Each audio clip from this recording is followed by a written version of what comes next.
If you are in video production, hear me out. This is a huge opportunity to those looking to offer a new service. I'm sure you're already offering some sort of a retainer service to your clients, but a big conversation I've been having with a lot of videographers out there is, hey, you should be helping your clients with some additional exposure and growth. Now, sure, you're not a lead gen company, but the ultimate reason they're hiring you for these videos a lot of the time is because they want more exposure, they want more conversions, they want to build a brand and things like that.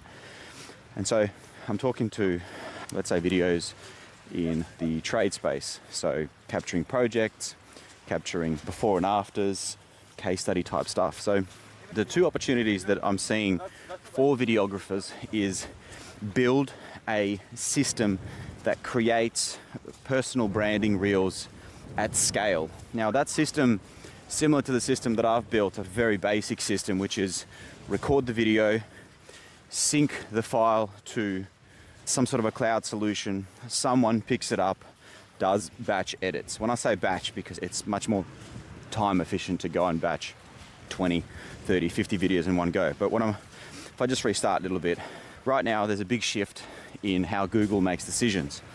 And a lot of the crazy, million word guide-like skyscraper towers of content that have been going up over the last 20 years, Google's starting to filter it out. Not so much filter it out, they're starting to create an AI overview. They basically grab the results. Previously I used words like they plagiarize the results, but they don't really. They just crawl your site, they look for the important bits, and they just give the answer. What happened how many years ago with what is the time queries, or who's winning the Australian Open? You don't land on the website anymore, you land on a Google overview of the answer. So how does this relate to video? Those blogs, those articles are still extremely important, right? It's just we need to go back to our roots of creating them for the robot, because you still want the AI overview to pick your article, to pick your website. That's a sign of trust, right? If Google and Bing and all of the other OpenAI and all of the other AI systems are choosing your article, how are they choosing it? It's back to roots, backlinks, and it's answering things for the robot while answering it, of course, for the user, preparing real eyeballs to hit the page, but it's no longer the user scrolling down the page. Now, how does this tie into videos? Those articles are still extremely important.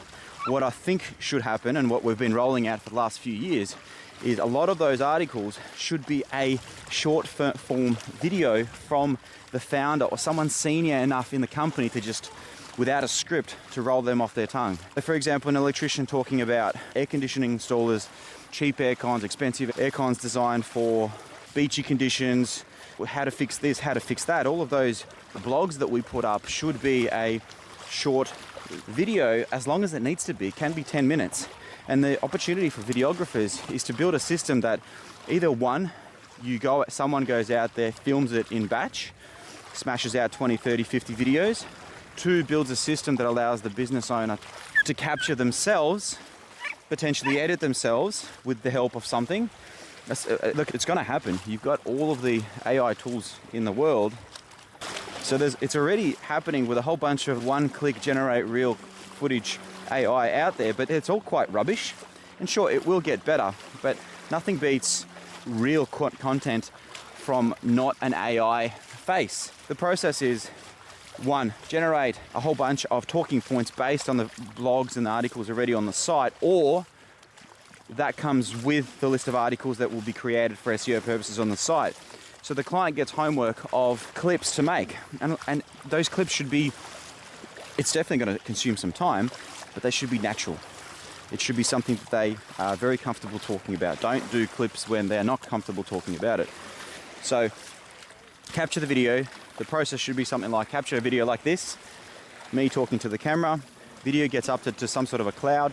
I use CapCut Cloud, and then somebody, somewhere, could be anywhere in the world, jumps on those videos and cuts them up. Now, I use a tool called Descript to remove ums and ahs and filler words. In fact, you're probably not going to hear those words because they're probably going to be cut out as part of my SOP.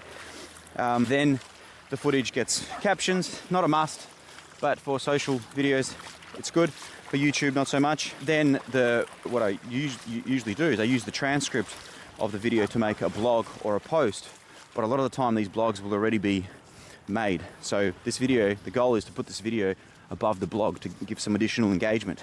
So if a user jumps on your page from one of the links, a lot of the how to, why, all those question queries, they're getting soaked up by AI overviews. So chances are your website is losing traffic on those guide-like blogs that we created or you created, but it's not the end of the world. Those articles are still extremely useful to the robot to trust your website in being an authority on the space. So they're still useful, they just need to be SEO optimized, meaning we're back to our roots of writing things for the robot while obviously still writing things for the user. So 1, build a system that allows you to capture clips at scale, or 2, build a system that allows the business owner to capture clips at scale and then offer the video editing services at scale.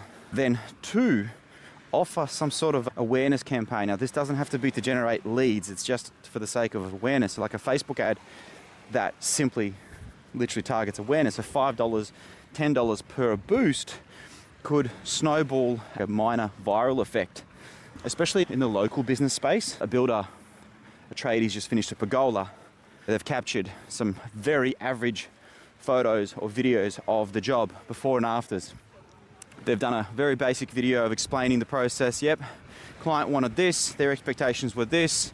We weren't able to get the height that we wanted. We had these restrictions with the council. We did this, and you get like maybe an under 10-minute video answering like 20 or so case studies questions, like templated questions, so you know what to talk about. Some photos, some basic photos. It doesn't have to be production level work. So that stuff gets loaded up into a cloud file. That stuff gets organized. Some nice music gets laid on top, captions, and then you have a social media post that goes on to syndicated across platforms. Now that goes up in the project section, that particular one, with the text used as the project. Now that creates more engagement on the website, a more engaging website. It also creates for a whole bunch of content to be syndicated and then linked to that blog.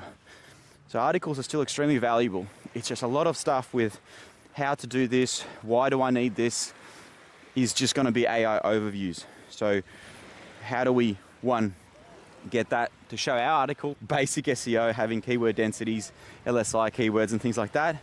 But then to make more use of those articles, we're engaging with all business owners whenever they can to get in front of the camera and record. Now, a lot of business owners won't do that. Accountants, dentists, they're too busy. So we've started using AI videos. Not as good, but they do the trick and they help users with an engagement. I used to do like audio, like an audio reader of the blog as well. I hope that makes sense. So 1, video creation, real creation at scale, could be an easy monthly retainer. Obviously the client needs to deliver the videos and you need to build a system that captures them. And 2, some sort of a TikTok, Instagram, Facebook boost system. So you're not really selling leads, you're not selling leads, you're selling exposure, which equates to leads eventually. It's just you're going to have a hard time attributing success to it. But social media posts with a boost increase brand search terms, where someone searches for the brand, and that actually helps SEO. When Google sees that these people are looking for your brand specifically, Google ranks your website higher. Hope that's helpful.